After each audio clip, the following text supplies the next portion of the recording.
Hello everyone, welcome to Soccer Talk this week. We've got a big one with you for you tonight. The Ayrshire Derby is only 2 days away. Probably the biggest game for both sets of fans, both sets of clubs. I cannot wait, I'm absolutely buzzing. But we're going to preview Friday night's game away at Rugby Park. The last 16 of the League Cup. Obviously, as everyone knows, I'm a big Ayr United fan. Go every home game. So this is our club's biggest game of the season ever. Joining me tonight is my guest, Martin from Theatre of Pies podcast. How are you doing, Martin? Thanks for coming on. Not bad. Thanks for having us, Ewan. Nice introduction there. Yes, it's certainly going to be a spicy game on Friday. Um, it's obviously we don't these games don't come around often. It would be nice No, if you joined us in the Premier League more often, but it's the cup, as you say, and I think it's you mentioned there about obviously a big game and that, but I think it's a big game for both because it's an opportunity for to get into the next round of the cup as well. So not only is there the added spice of the down the road rivalry and all that, but getting into the next round and being a bit closer to Hampden, which would be good for both teams, I'm sure. yeah, no, definitely. Last time we were actually at Hampden in this competition in the semi-final was actually against Killie, believe it or not. Yep, I've Um, got a funny story about that. oh, right, that was 2012. You used won it. Yeah, yeah. So as you can tell from listening to me, I'm English. So I happened to meet my wife in 2011.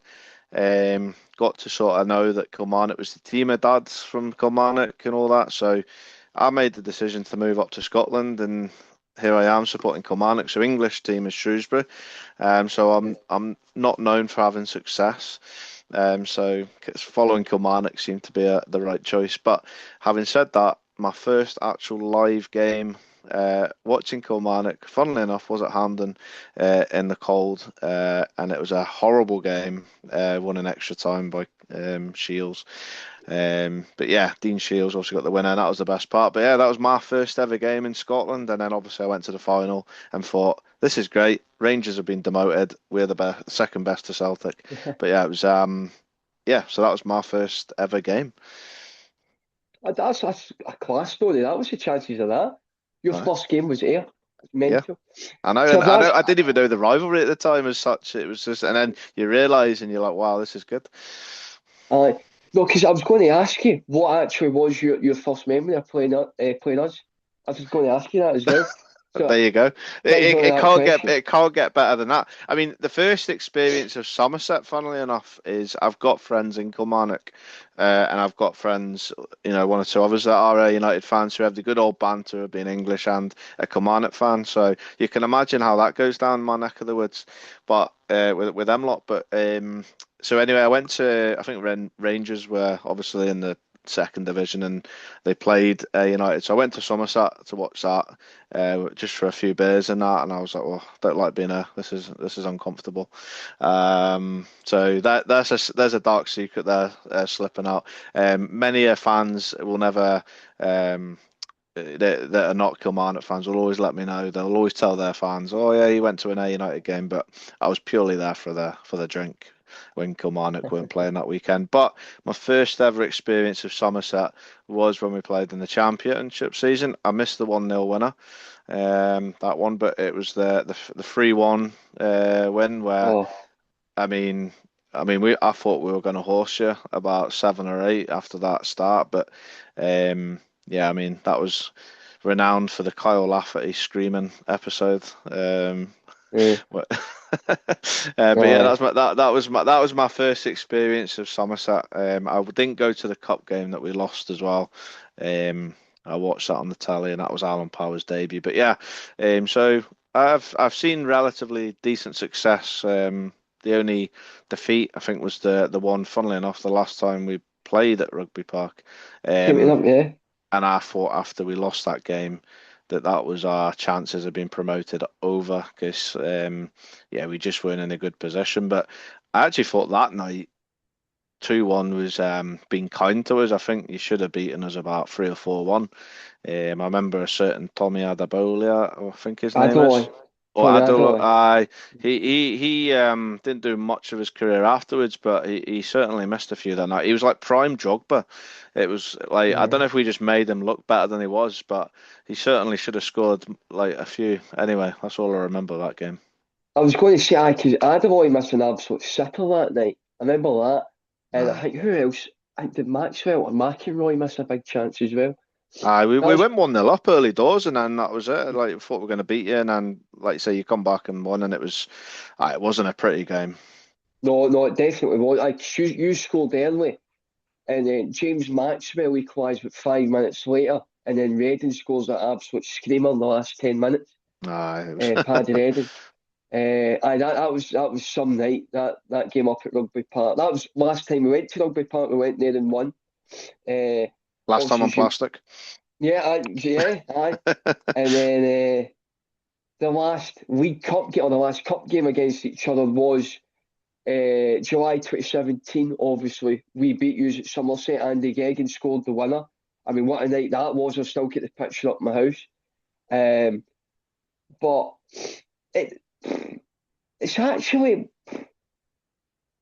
I think we beat you 1-0 in 2014 as well. Just 2014. Yeah, Mark Roberts was yeah, on the mat. Yeah, Rory McKenzie, I think, got a winner. I think that was just when the plastic pitch had been installed as well.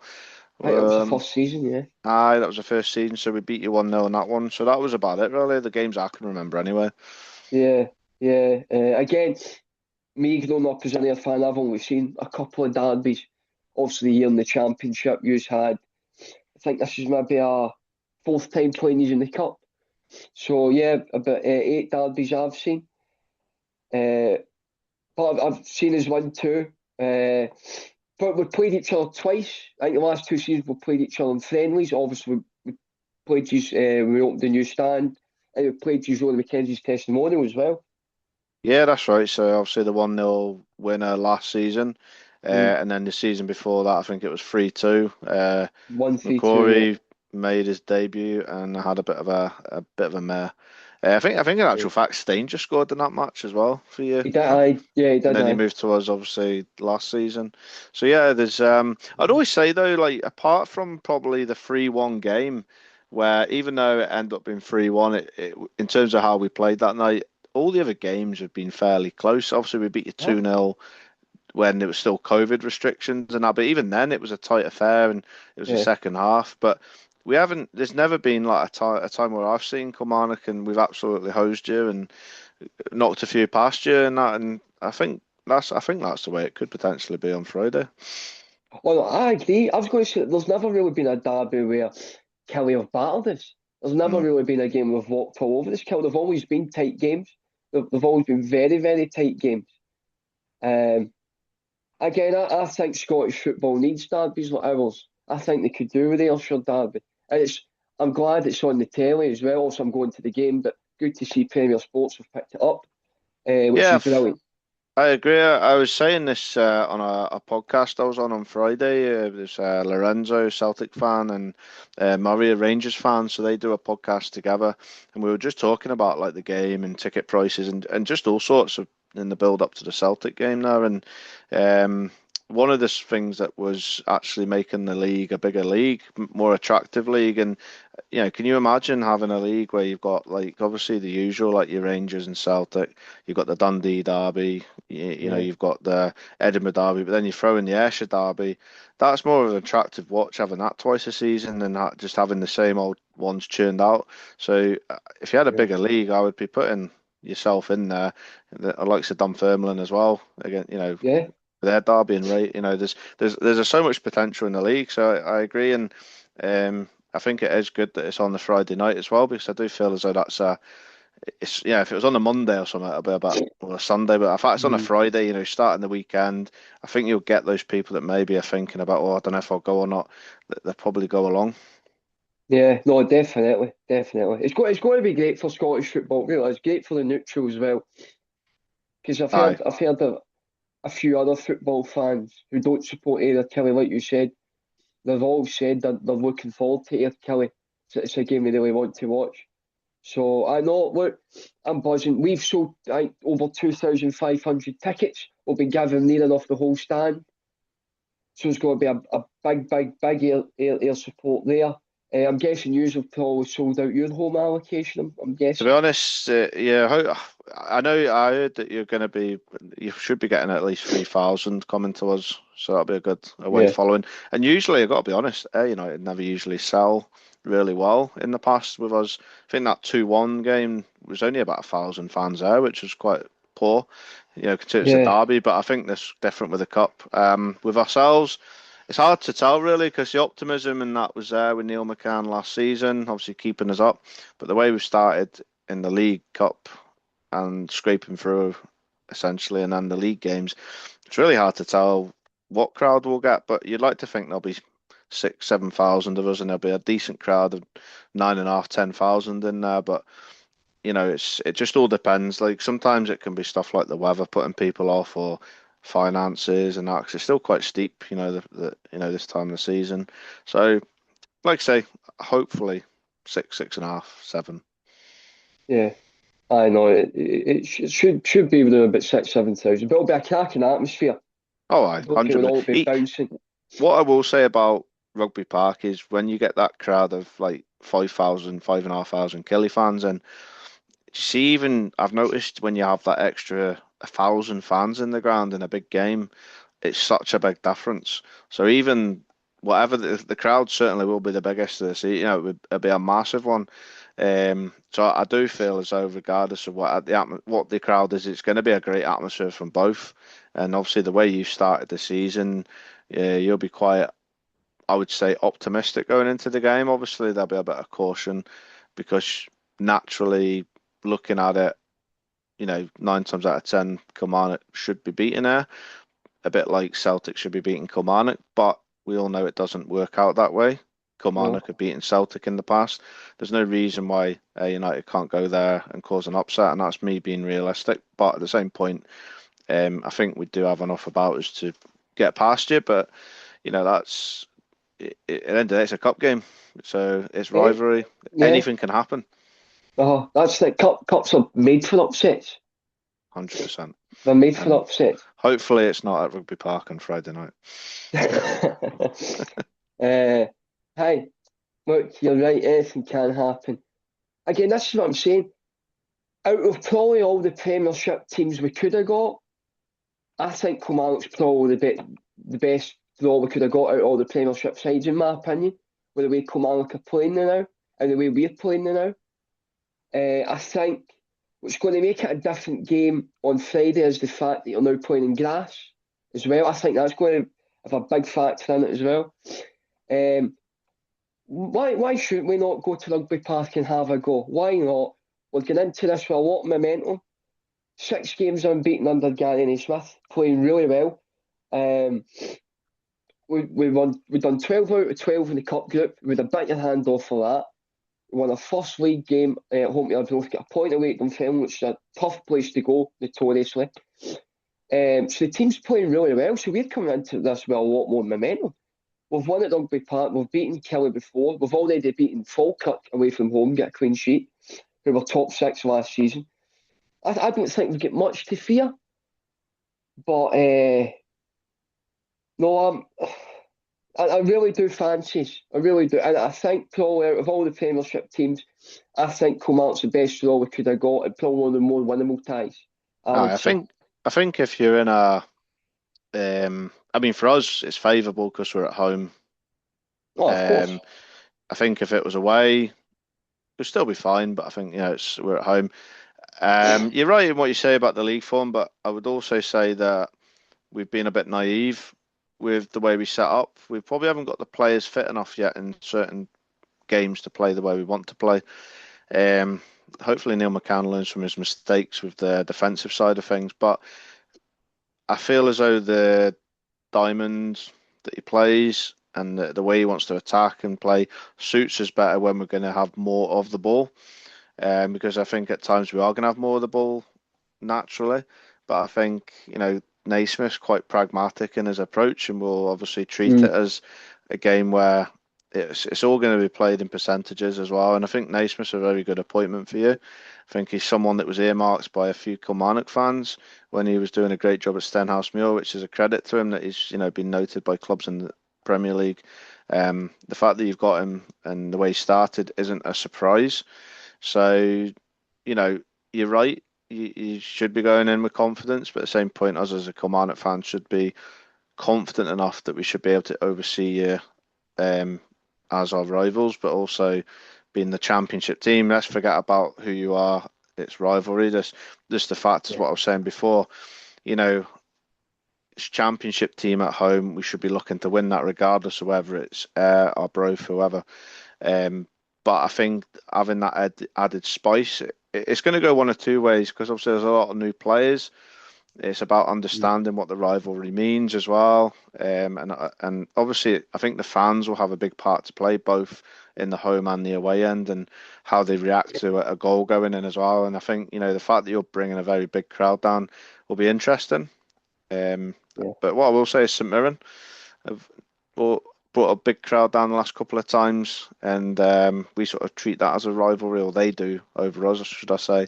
And then obviously when there's been a big, massive game in recent times, we've absolutely gone for it, and the crowd has played a part in that. So I feel as though that could be the same sort of scenario on Friday night.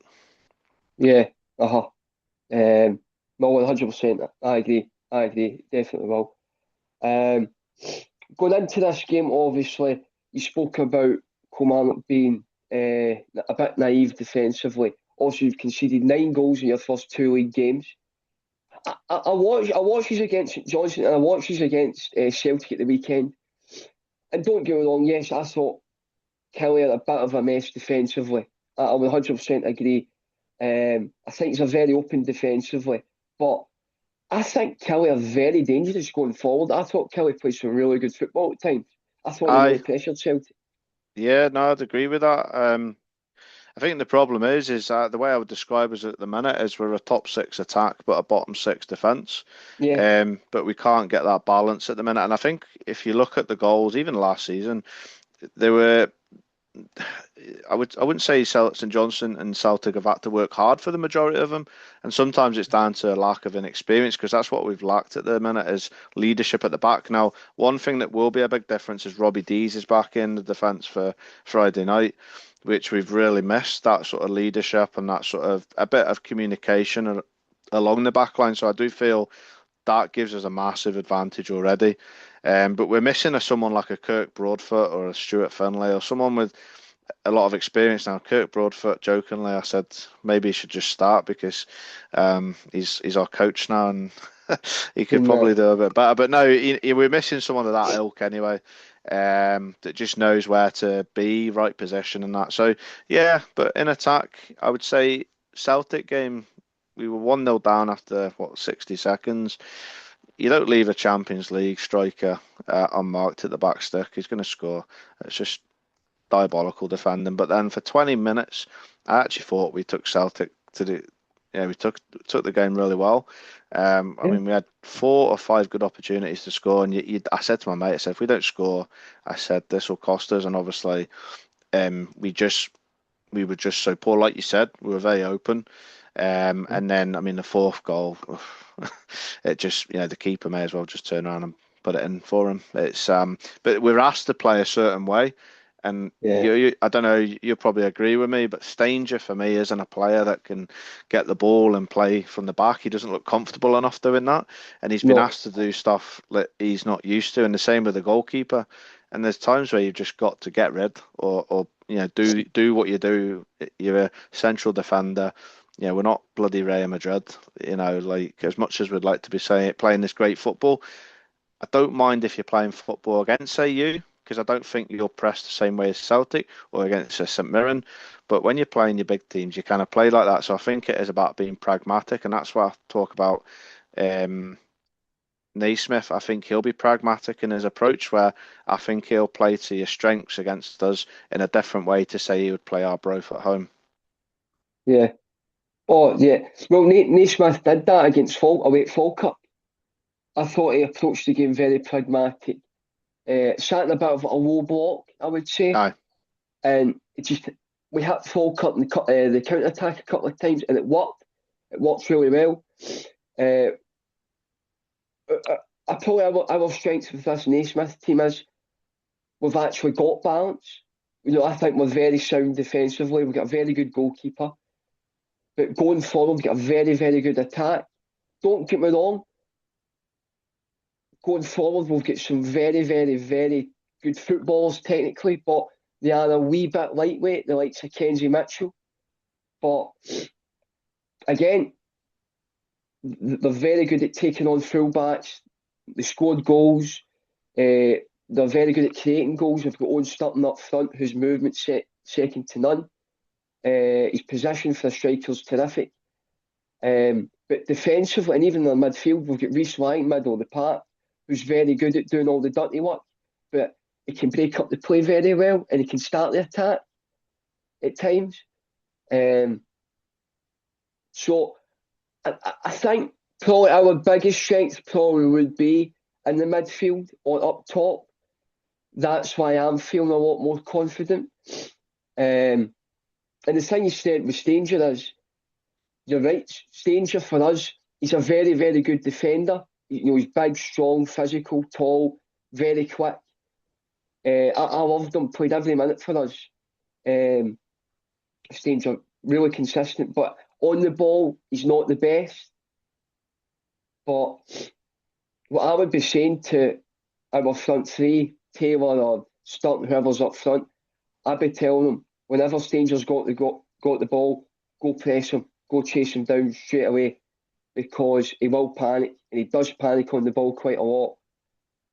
So that, I think we should probably nullify Killie's weaknesses and kind of just go and attack the game, really go and attack the game. But however, we do need to be defensively switched on, and we need to be set up very well, and we need to come into this game with a real game plan, because I do think Killie are strong going forward. Again, Yeah. I thought the first 10, 15 minutes, Killie were all over Celtic time, and Killie had a lot of chances, and I thought Sinisalo had a good few saves to make on Sunday. Yeah, So we he did have to be really does. defensively. Yeah, I think Kiltie will be a massive player for us. I think he's taken up the captain's role really well. He got Player of the Year last year. I think you mentioned about your attack. I think our attack is, as you say, the strongest, as you know. I would say outside of the top sort of 2 or 3 clubs, I would even probably add Hearts in that. I'd probably say apart from Rangers and Celtic with the strikers, Tyrese at the minute getting back to full fitness. But if you look at Joe Hugo, I would put him in the top 3 strikers in that league. And I know that sounds a bit crazy, but if you look at his record since he's come in, 11 goals in 21 games in all competitions. That's a great strike rate for at any level. He's come from the Manchester United Academy. He's come from Sunderland Academy as well. So he's got clearly a bit about him. Not had luck with his loan spells, but he's now 22 years old. He's in the form of his life, and he's got pace for a tall guy. He's got a lot of pace. Likes to press. Knows where the back of the net is. He's got a good link-up play. And see if you put balls behind the defence, he'll just run onto them. It's superb. That's why I think if you do play the low block, that's probably your best joy, sorry, should I say, because obviously if you're going to play the low block, you don't want to leave too much space behind, because Joe Hugo will exploit it if we do get balls over the top. And then again, Tyrese as well hit onto some form before his injury. So them two, Joe Hugo, I'd say top 3, 4 strikers in the league, but Tyrese as well is not far behind. But obviously defensively, we're just really shaky, not got that experience. So you can hurt us, but we can hurt you as well. So, it could be one of them ding-dong games where there's loads of goals, but it could also be a tight affair because it's cagey, it's the cup, it's the rivalry, don't want to give too much away. So it really could go one of 2 ways, the game. Yeah, no, definitely. By the way, I highly rate Joe Hugo. He looks a player. I've seen him a few times so far. I think he looks really good. Greg Kilt's a player I've always liked. I remember him at Dunfermline when he was on loan there. He scored against us, looked a player. I've always rated Greg Kiltie. I think he'll probably be. I think him and Hugo will probably be the biggest threats. I Aye. think he. I think they look Sean like and really good. Larson, our fullback as well, Go is say that, yeah. he Is he not scored. injured? He got a knock, so I don't know if he's. I think he might be all right, but see, he can play on the left, he can play on the right. Right. Defensively, not the best, but going forward, he causes problems. Good link-up play. I mean, he's got 3 goals in 21 games as well. He's got, and it's important goals as well. I mean, well, not the one on Sunday, but the last goal he scored before that was a win in. Was it? No, it was in the draw with Dundee in the bottom 6 game. But then before that, he got the winner against Hearts as well. So, he does get big goals, and he's got a good shot on him. Makes good late runs into the box from the back stick, and that's actually where his goals have come from. So, I would probably be mindful of him. And another one, Tom Lowry. He's like known as Mini Esther down south when he was at Portsmouth. Great on the ball, doesn't give the ball away much. Got an eye for a pass, and he's got 3 assists in his last 3 games in the league. One the last game of last season, and then he's got an assist in each game this season in the league. So again, another one to watch. Obviously, Tish Bowler um, sang last season the midfield controller, not so this year, but again, a quality player. So you mentioned about the midfield and that. Just about our players being up to speed with match fitness and that, but we've got players all over the park in midfield, out wide, up front that can hurt you. We've got good fullbacks going forward. Defensively, from set pieces, yeah. But I do feel like you say, if you presses and we've got the ball and we're trying to play it out, that's probably where you're going to get your best joy for me.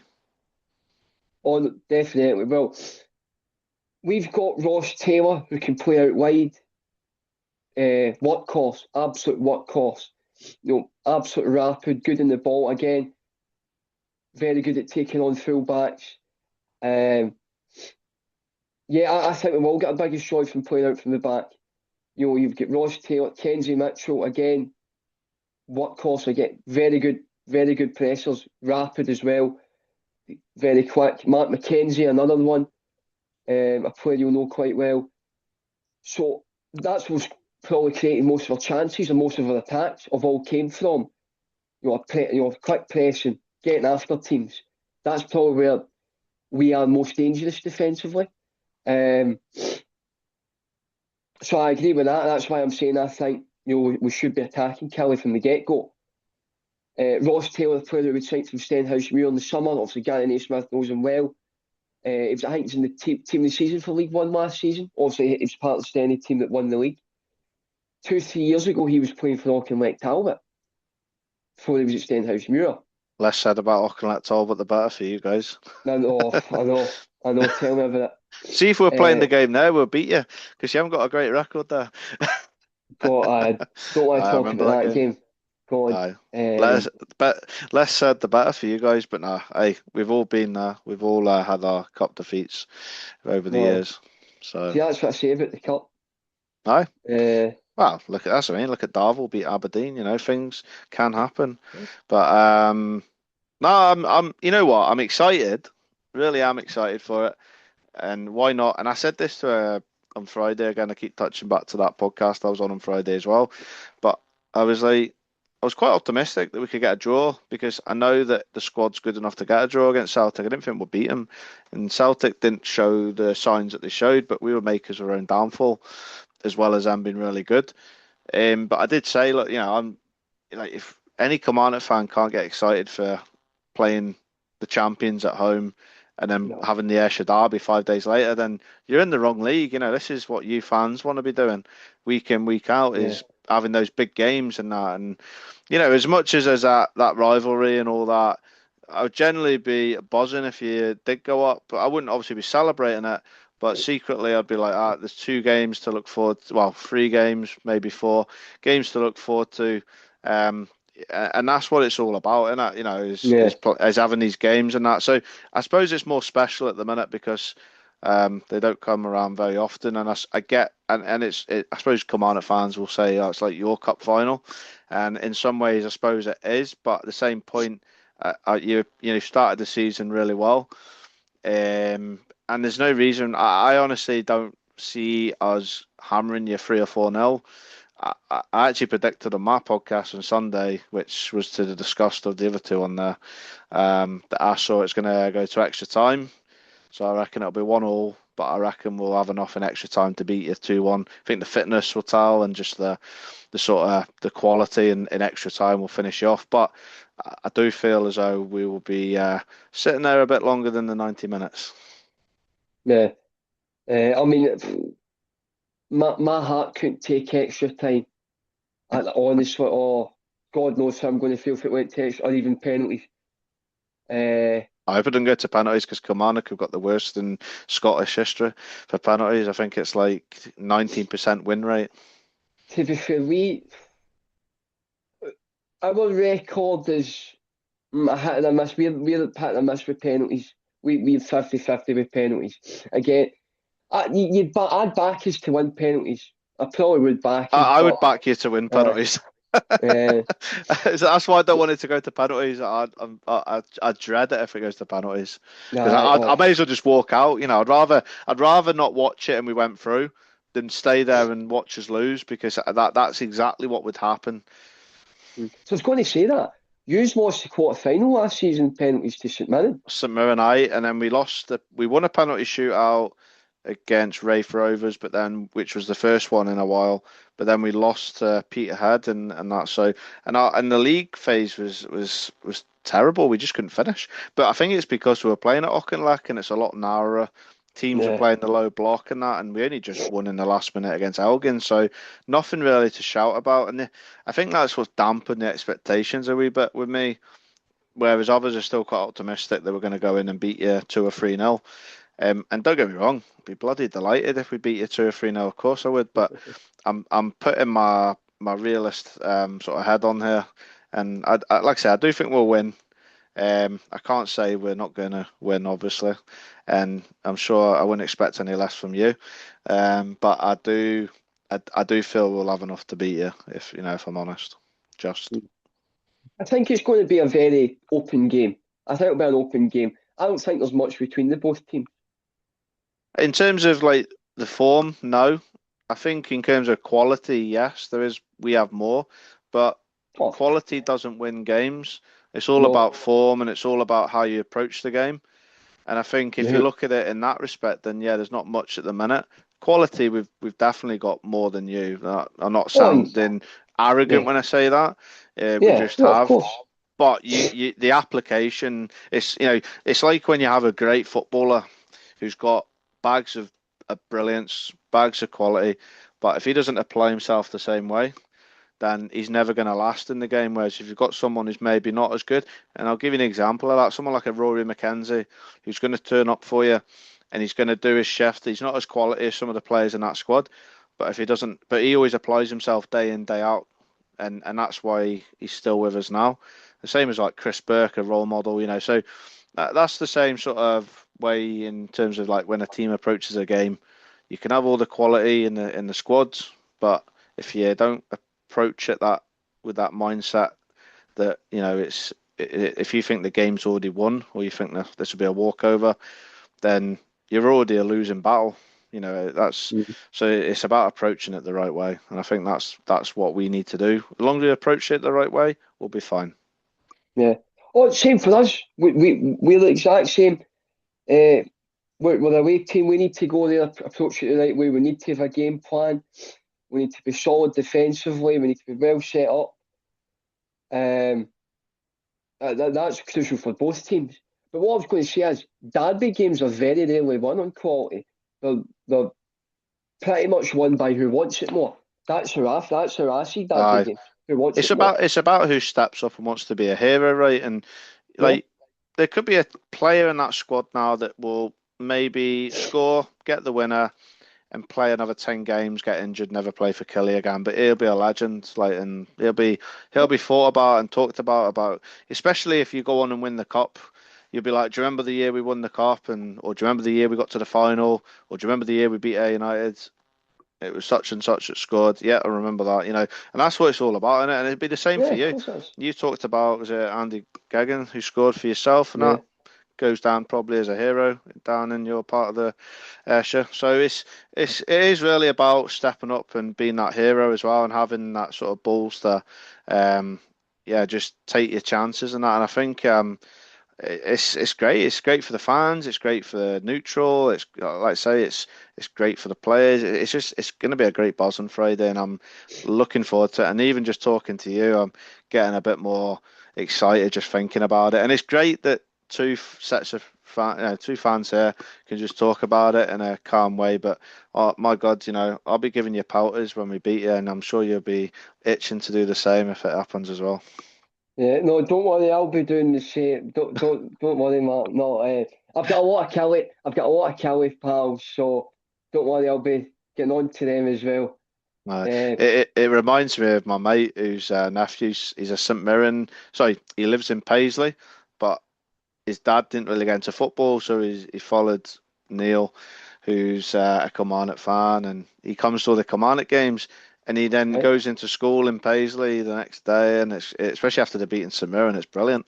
So he gets Mm. absolutely pelters, but he just absolutely loves it and winds them all up. So it reminds me of that when you were saying you got loads of Killie pals and all that. It's good banter. I think it's the same when you go into the workplace, and I know loads of Ayr United fans as well through my daughter at school. They've got dads that maybe that go to Air games, and like I said already, I've got people I know. So it's good. I think even just for that, it's good to take the focus off the league and just enjoy the game as it is. And obviously, the bragging rights is as massive as it is for the next round of the cup. I think it's just as Oh, important, and that. yeah. So, Oh, the bragging rights are probably the biggest thing in the derby, isn't it? aye, oh, aye, There's not. 100%.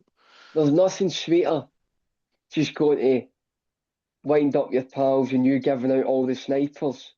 Aye. Especially for us as Air fans, all the drubbings we've took off Killie and all the slaggings I get off Killie fans.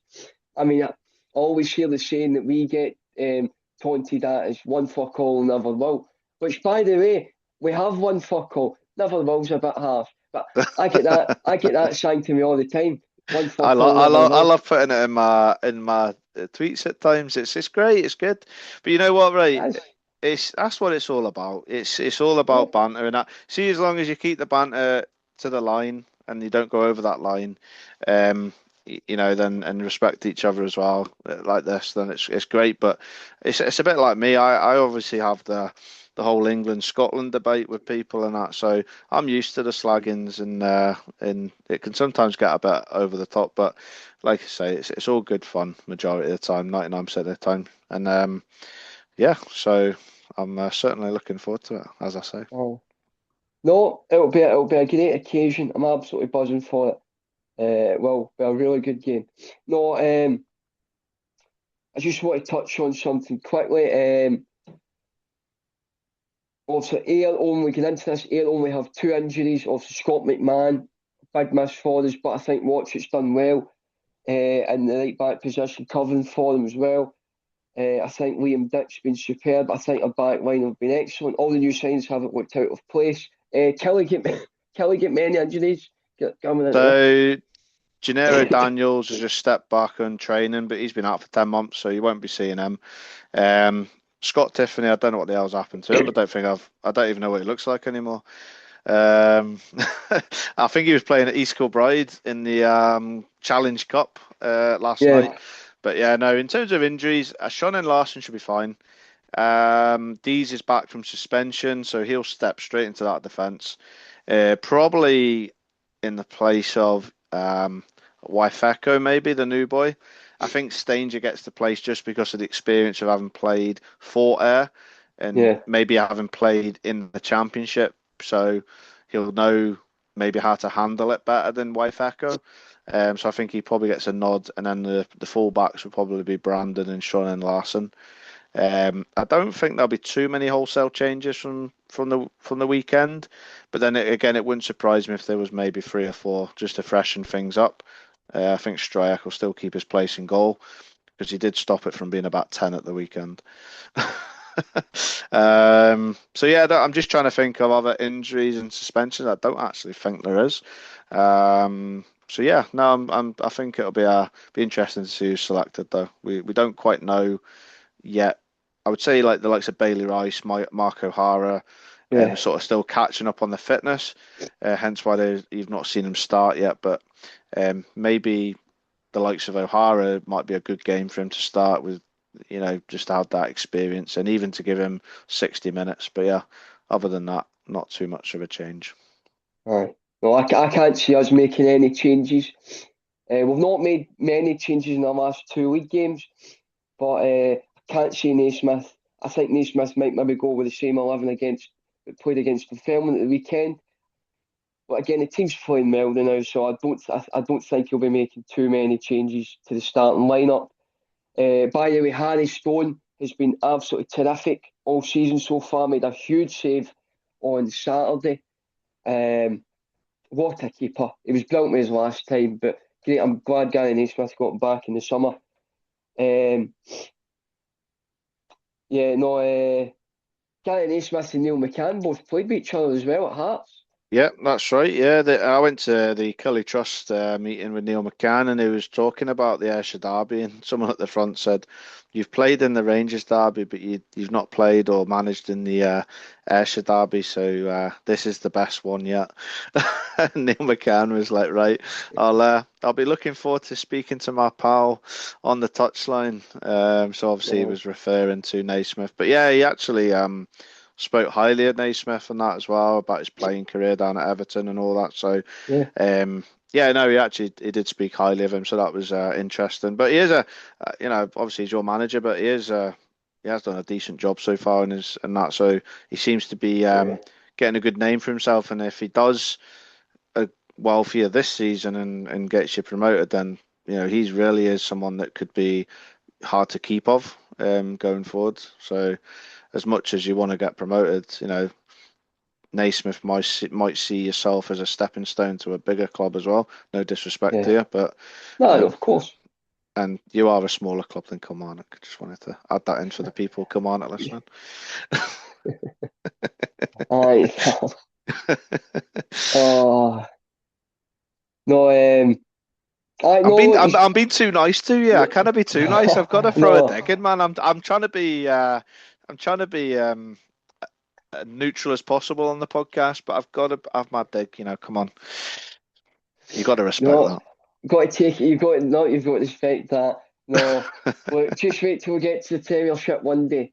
Just wait. One day I'll be waiting for you. I'll be in my pipe and slippers. I'll be No, struggling to the game. Do you remember the day? I know you never know. You that's know not. what? Like I say, Aye, I hope you get there someday. Someday. no, all my Kelly pals have said the same thing. Honestly, have. Again, we need the derbies back regularly. No. No, I was going to say no. Gary Naismith's done a terrific job. We've got a proper manager in now. I feel Scott Brown kind of hindered the team last season. I do. I thought it was a bit of a hindrance.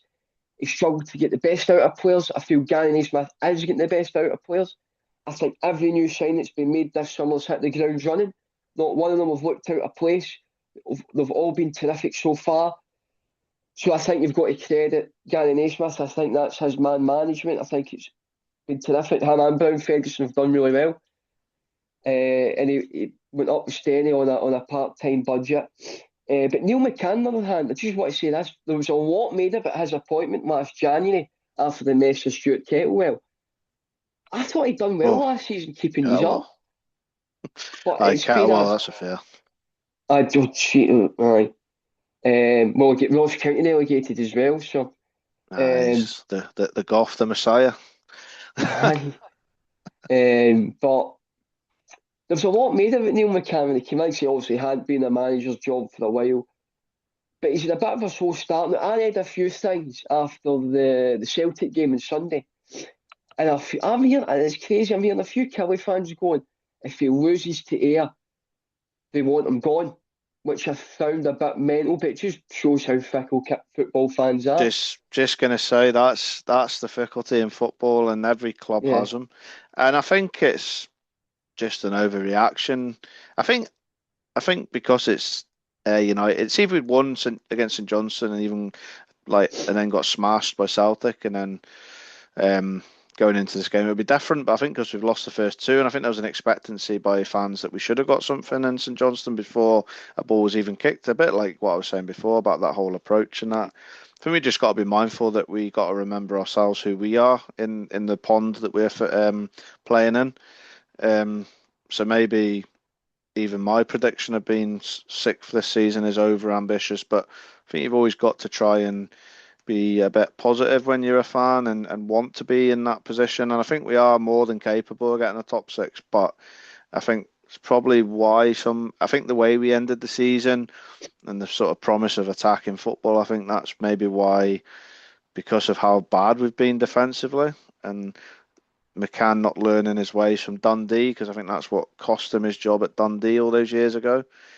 I think that's why maybe some fans are jumping on the wagon. But like, I mean, he took us out of a hole last year that was unthinkable from any fan.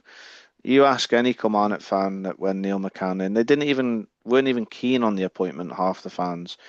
And you're thinking, there was one point where you thought we were finishing bottom, never mind, finishing ninth and a point off, 10th and a point off ninth come the end of it. So, I mean, everyone's got their thoughts on it and their opinions, and I respect that. But my opinion is that I think it's a bit wild to go shouting for his head when he's the one that took us out the mire.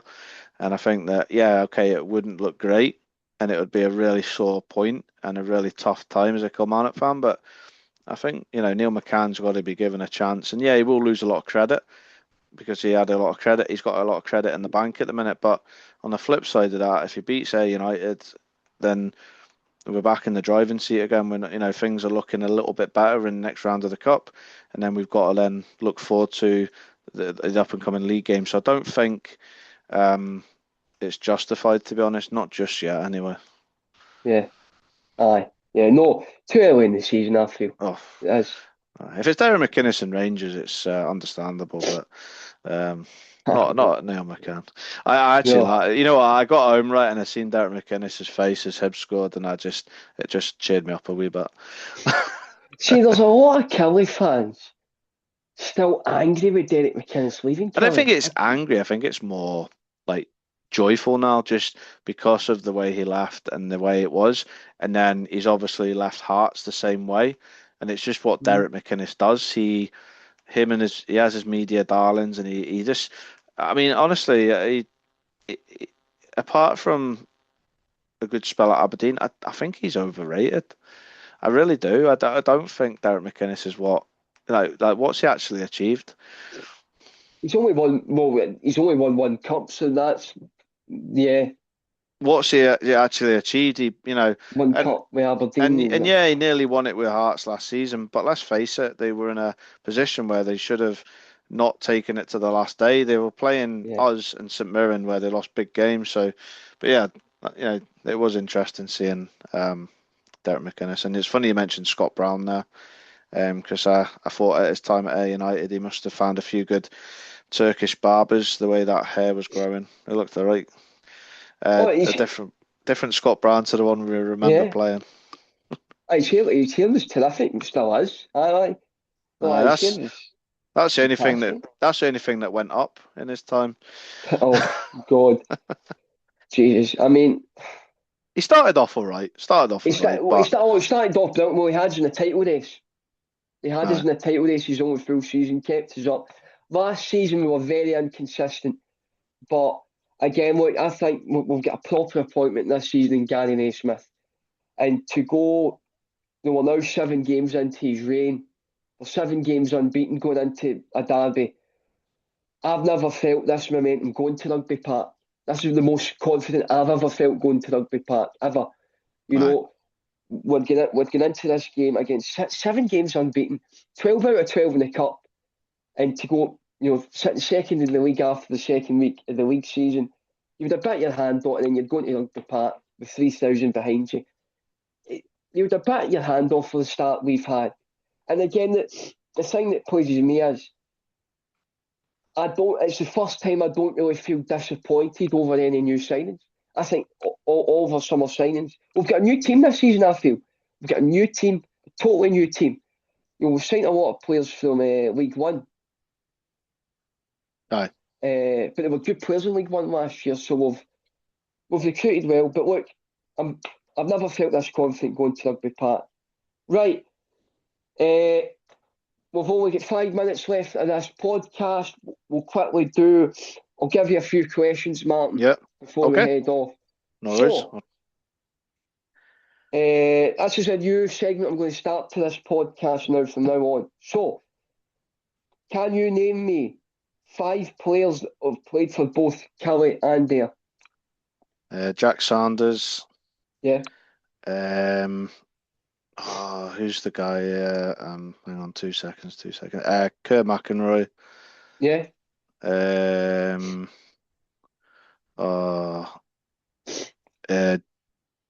Jamal Varai. Yeah, I've got that here, yeah. Central. Oh my God, I'm thinking of some obvious ones here, and I actually kind of. Innes Cameron. Innes Cameron, yeah, he was on loan at us, COVID season. Yeah, Innes Cameron, and oh my God, who's the? Can't remember his name now. He's a striker for you. He was actually, I'm sure. Oh, what's his name? Martin? No.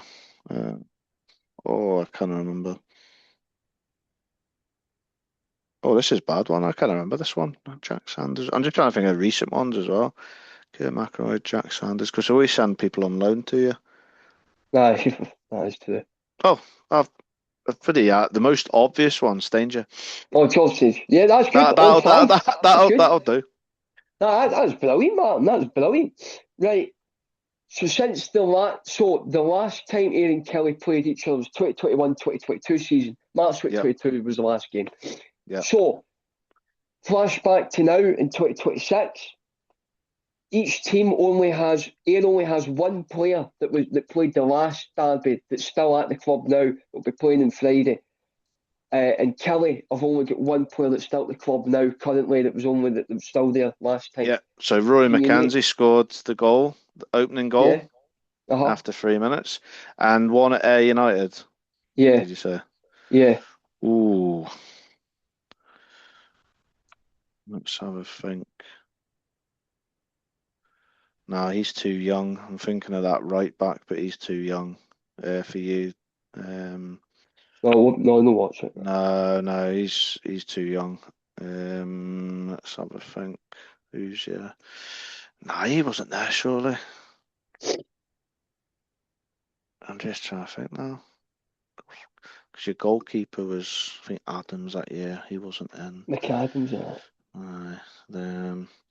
I don't think it is, but I'm gonna say Jamie Murphy. No, it's not. See, he was at Hibs actually when we got promoted, so I think he's only been new for 3 years, is it? This is his fourth season. Was his fourth year? He went to you from Hibs, didn't he? Right. Okay. Aye. Aye, right. Okay. So I didn't think it was actually. God, that's I actually don't know many of the players for you now. I can think of players, but I don't know if they are still at you. So, I'm gonna. What position is it? Mark McKenzie is. Mark McKenzie. Mark McKenzie. Yeah. You mentioned it earlier on in the pod, actually. Aye. I thought, I know Mark McKenzie. Mark McKenzie's the only player that's still there. I know, mental. Right. And both managers, Derek McInnes, Killie manager now at Rangers, Lee Bullen, Ayr manager now at Watford in Ireland. So there you go. That's a big difference. I know. Oh, yeah. Aye. Things didn't end well for him. Right. So that's all we've got time for. Again, thanks very much for listening, everybody. I'll stick this up on YouTube and Spotify. Give us a like, comment, subscribe, and share, and download on Spotify as well. So I hope you all enjoyed today's podcast. Friday night is the big one. Thanks for listening, everybody. Martin, thanks for coming on, and good luck on Friday. Nice one. You too. Yeah, no problem. Anyways, cheers, guys, and I will see you in the next one.